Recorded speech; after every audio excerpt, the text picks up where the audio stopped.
Early leads and results have begun pouring in the U.S. presidential election. Polls have closed in many states and are beginning to close in the election. And this is, of course, as voters choose whether it's going to be Donald Trump or whether it's going to be Kamala Harris and who will win the historic presidential race 2024. Donald Trump and Kamala Harris have both opened their account in this action-packed presidential race. Donald Trump has won the election in Florida and 15 other states, and this includes Wyoming, North Dakota, South Dakota, Oklahoma, Kansas, Louisiana, Indiana, Kentucky, Tennessee, Alabama, Mississippi, West Virginia, and South Carolina.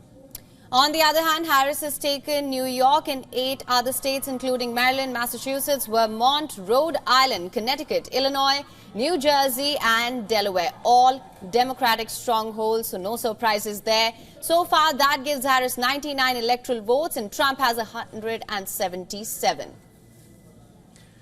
Now, let's come to the swing states, which essentially where it's going to boil down to. Harris is leading in Pennsylvania, Michigan, while Trump is leading in North Carolina and Georgia.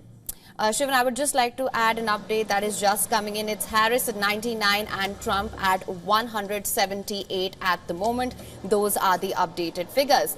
Now, for more on this, we're being joined by our Voice of America. All right, we'll get Patsy with us. This is the race to 270, and you know, these are not the final figures, and one can't say that who's winning at this point because it depends on which states have been counted so far. There are states which are blue states, and then there are some which are red. So at this point, so this is the figure that has come in. We'll know when we finally know. It still remains a neck-to-neck race. You can't call it at this point. And of course, developments are coming in by the minute, and as we know, there were delays. If past precedence is anything to go by, we know Pennsylvania actually took 4 days last year, last election cycle, pardon me, that's last election cycle, which was in 2020, to actually declare the winner there. So if we're going by the leads that we're seeing right now, we are seeing a Democratic lead in Michigan, a lead for Harris in Pennsylvania, there's a lead in Iowa, then we have Missouri, Kansas, and Colorado. These are the states where we are.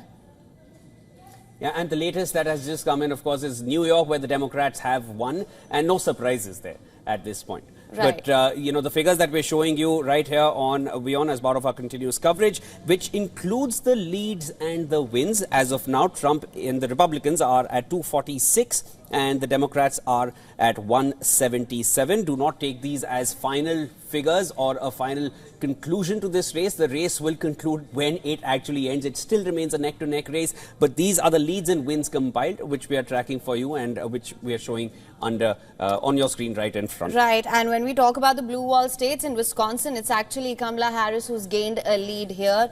We see about a 50.7% vote share that she's gained so far. Of course, we need to know that Wisconsin has 10 electoral votes. These 3 states are very important when it comes to actually deciding who will take the White House.